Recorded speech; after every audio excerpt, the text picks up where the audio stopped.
Fala aí, pessoal, sou Jorge Nicola, bem-vindos a mais um vídeo do canal, sempre bom ter vocês por aqui. Sem perder tempo, pedir para deixar like, se inscrever no canal e ativar as notificações. Quero falar agora sobre o que separa o goleiro Everton do Palmeiras do Grêmio.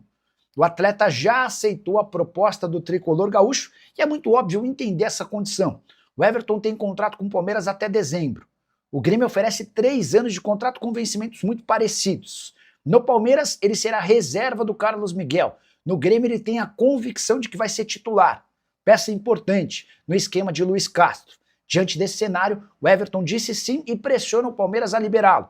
Posso assegurar que Abel Ferreira já concordou com a liberação do atleta.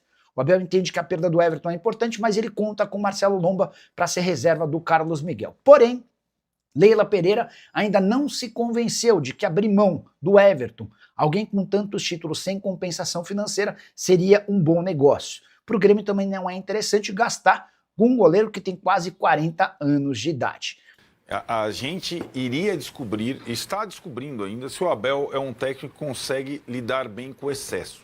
Lidar bem com a escassez, ele já mostrou que é um dos melhores especialistas. A partir do momento que ele tem mais qualidade, ele teve mais dificuldade.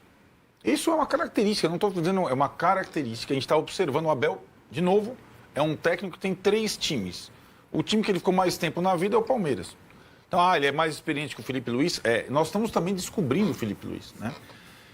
Então, essa impressão que ele lida melhor com a escassez, ele precisa passar por cima disso nessa temporada.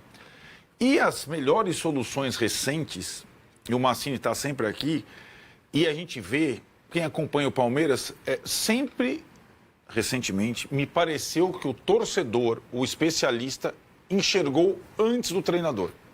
Então, Endrick titular. Quanto tempo demorou? Não coloca o Endrick contra o Boca Juniors, está jogando, não coloca o Endrick. Põe o cara para jogar. Pôs o cara para jogar depois de muita insistência da comunidade. Estevão titular. Não sei o que lá, não sei o que lá. Flaco Lopes e Vitor Roque. Quantas vezes foi falado aqui nesse triângulo que a melhor opção para o Palmeiras, com aquele elenco depois da saída do Estevão, seria não jogar mais com alguém pelo lado e fazer uma dupla de ataque. Eu estou dizendo que eram assuntos já da padaria, no dia a dia, essas 3 situações. Endrick, Estevão e a dupla de ataque. E claro que como ele responde nas coletivas, bravo. Quem vê o treino todo dia é ele. Quem vê a reação do jogador é ele. Quem vê a resposta do jogador é ele. Sabemos tudo isso. Mas, na prática, eram coisas identificáveis para quem assistia aos jogos. Simplesmente isso. E foram as melhores soluções dos últimos tempos. A entrada do Endrick, o time jogou em função do Endrick. A entrada do Estevão, o time jogou em função do Estevão. E a dupla de ataque, que era um clamor mais antigo. Fala. Não, perdão. E esse discurso de eu que estou no treino, eu que estou vendo os jogadores, eu que conheço todo mundo, colava muito bem quando o time jogava bem e ganhava título. Porque mesmo com escolhas que o torcedor poderia discordar do Abel, ele estava ganhando taça, o time estava jogando bem, então ele poderia usar esse argumento. Mas agora já são 2 temporadas, 24 teve o Paulistão, né? Mas enfim, 2 temporadas sem grandes títulos, o Abel perde esse argumento. Agora, 2020, bom, o Vessone você ressaltou aqui. Esse ano precisa levantar caneco. Diante do que se acena o ano, vai ser mais difícil ou mais fácil a temporada para o Flamengo, para o Palmeiras levantar uma taça? Mais difícil. Também acho. E sabe o que é o meu argumento? Sabe quantos pontos o Palmeiras foi campeão brasileiro em 23? 70. Sabe quantos pontos o Palmeiras fez para perder o título para o Botafogo? 73. Sabe quantos pontos o Palmeiras perdeu o título para o Flamengo ano passado? 76. A régua está subindo. Ele melhorou a pontuação. Por isso que eu falei isso agora há pouco. Você pode me dar flanela, falar que eu estou passando pano. Aliás, pega aí a flanela. Vamos lá, cadê o Brunão? Vem lá, Brunão. Já pediu a flanela e vai ser... nem foi pro banco. 70, 73, 76. E não deu título. Ou seja, você está tendo que você melhora o seu desempenho, porque o número de rodadas é o mesmo, 38. Você foi aumentando o número de pontos e perdendo o título. porque a régua tá subindo, porque tá ficando problemático, porque tá aparecendo... Era o Botafogo, agora já é o Flamengo, esse ano vai ser o Flamengo de novo e quem sabe talvez o Cruzeiro. Ou seja, para mim vai ficando cada vez mais difícil. Você tenta melhorar, você melhora, você aumenta a sua pontuação e perde o título. O 2025 foi o ano que, se não foi a maior, foi uma das maiores concentrações de ponto entre os primeiros colocados. Foi o melhor vice da história. É, o melhor vice da história. E se você somar o Flamengo e o Palmeiras, a concentração de pontos dele é muito alta. Ou seja, o que reforça o que eu estou falando, espanholização, mas enfim, né, que são Cada hora os ele dois. muda.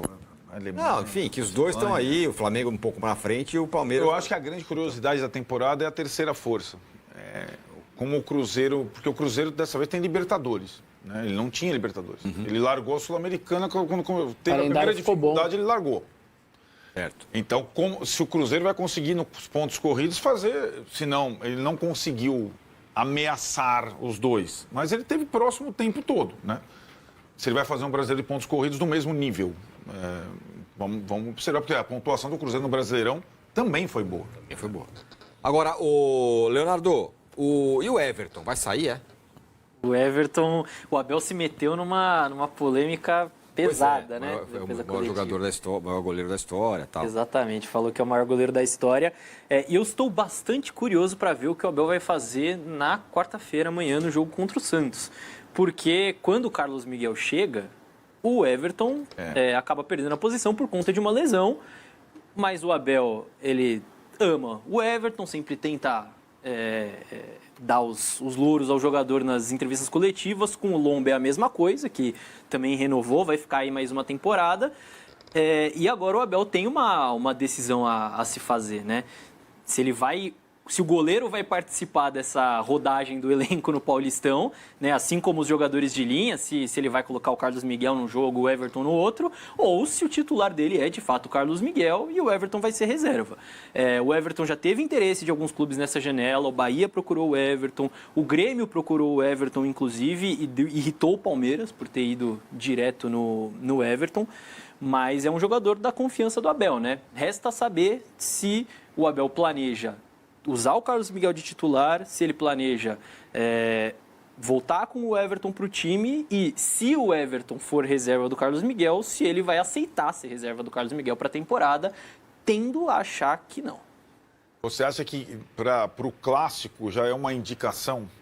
Agora seria a primeira partida em que os dois teriam condições iguais de jogar. Eu acho que sim. Aí seria uma indicação. Até porque muitos titulares não jogaram no primeiro jogo, né?